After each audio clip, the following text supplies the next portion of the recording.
3, 2, 1. 10-12 heures par jour à livrer en grosses bottes. Lucien, qui passait plus de temps derrière son volant que nulle part ailleurs au monde. Pour briser sa solitude, avait commencé de temps en temps à parler à son camion. Au début, c'était des petits commentaires, puis des grandes conversations, de la fidélité, de l'attachement. Celle qu'on vient d'entendre, c'est la conteuse Arlene Thibault qui sera de passage samedi à Péribonka pour présenter son tout nouveau spectacle Fille de laitier. Elle s'est inspirée de son enfance, passée dans une famille de laitiers pour partager ses souvenirs de livreur de lait au public du Saguenay-Lac-Saint-Jean. Elle sera à l'auberge Île du Repos de Péribonka, donc, et elle est au bout du fil. Bonjour Arlene Thibault.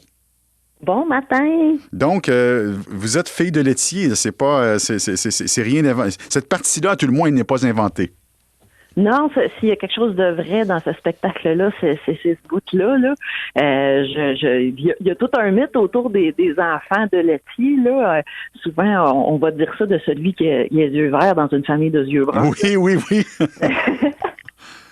Puis c'est un peu sur ça que je joue, tu sais, dans le sens qu'il y a beaucoup d'imaginaire autour de nos métiers.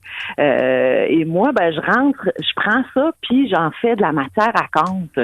Donc, je m'inspire des histoires sur la ronde de lait de mon père puis de mon oncle, puis mais où j'ai aussi collecté des histoires auprès de la population. Et à partir de ça, j'ai créé l'histoire de Lucien, qui est un laitier qui va tomber en amour avec un camion et dont on va suivre le parcours de son début jusqu'à la fin des laitiers, parce qu'à travers ça aussi, je raconte une époque qui est en train de Bien sûr, une époque qui évolue, oui.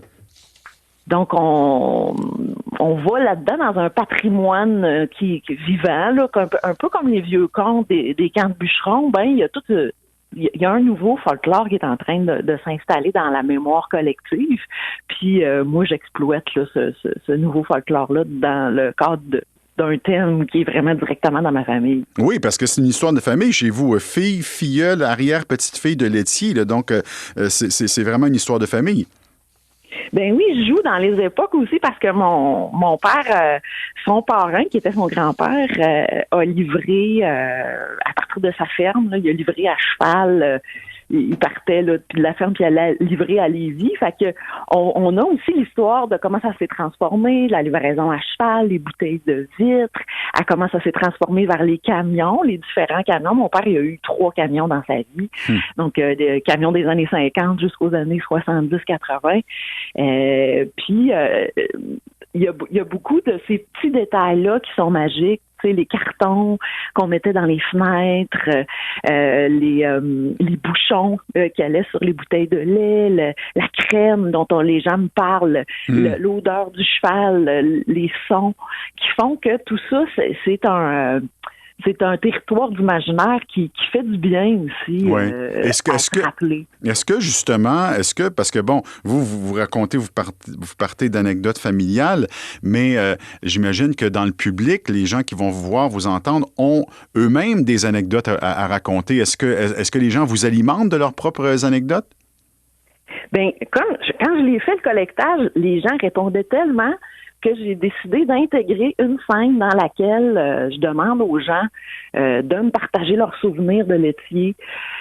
Donc, je le fais maintenant. Je vous invite à m'écrire sur vos Facebook, puis vos histoires vont peut-être être lues dans le petit cabaret de souvenirs de laitier, cette petite scène où ça me permet aussi de rappeler les laitiers des différentes régions qui vont être visitées là, par le spectacle. Fait que ça, c'est toujours un moment qui est touchant, puis qui permet aussi de rentrer dans le territoire. Là. Oui, c'est ça, parce qu'évidemment, il y a des variantes. Là. J'imagine que ce métier-là avait des variantes selon le territoire que l'on couvrait. Vous parlez de scène. Comment est-ce qu'il est présenté, votre spectacle, justement? Donc, c'est quand même c'est un spectacle de conte, fait que le plus gros de la mise en scène se fait dans notre imaginaire, mais pour aider notre imaginaire, il y a Robin Servant qui est à la musique, qui a composé de la musique. Lui, c'est un concepteur sonore de musique de film, fait qu'il y a des belles envolées d'émotions. On a aussi la musique rétro parce que c'est l'univers des laitiers, c'est beaucoup 50-60 que les gens m'ont raconté, fait que on a des petits moments nostalgiques rétro dans les ambiances sonores. Puis il y a des ambiances d'éclairage où il y a des faisceaux de lumière qui passent dans des bouteilles de lait, où on a une espèce de poésie visuelle tout en simplicité dans laquelle je me promène un peu, puis dans lequel on se laisse bercer.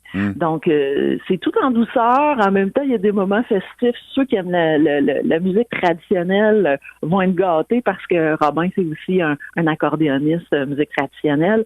Donc, c'est assez riche, toutes c'est comme un petit collier de petits moments là, avec plusieurs contes, là, ce spectacle-là. Donc, c'est présenté samedi à l'Auberge du Repos de Péribonka, Fille de laitier d'Arline Thibault. Vous irez par la suite faire ensuite une tournée du Canada et dès l'automne prochain, une tournée du Canada dès l'automne prochain, et une tournée européenne en 2024. Est-ce que ça a des échos en Europe? Est-ce que c'était une réalité là-bas aussi? J'ai fait une étape de travail en France parce que ça fait partie de mes publics. Moi, c'est mon deuxième solo, mais ça fait une vingtaine d'années que je raconte avec du répertoire là de contes traditionnels, de création. Puis je voulais être sûre que ça résonne du côté français. Puis effectivement, il y a des régions en France qui ont eu des livreurs de lait, mais c'est surtout britannique ça, la tradition du livreur de lait. Fait que je m'amuse là à réveiller chez eux plutôt des souvenirs de films là, avec les costumes de laitiers anglais puis les costumes de laitiers américains qu'on a vus dans les films. Alors il y a aussi tout un imaginaire des costumes là-dedans. Là. Arline Thibault, on ira vous voir, vous entendre donc samedi soir à l'Auberge Île du Repos de Péribonka. Merci beaucoup de nous avoir raconté le lait. Hey, merci beaucoup de m'avoir accueilli. Au revoir. Au revoir.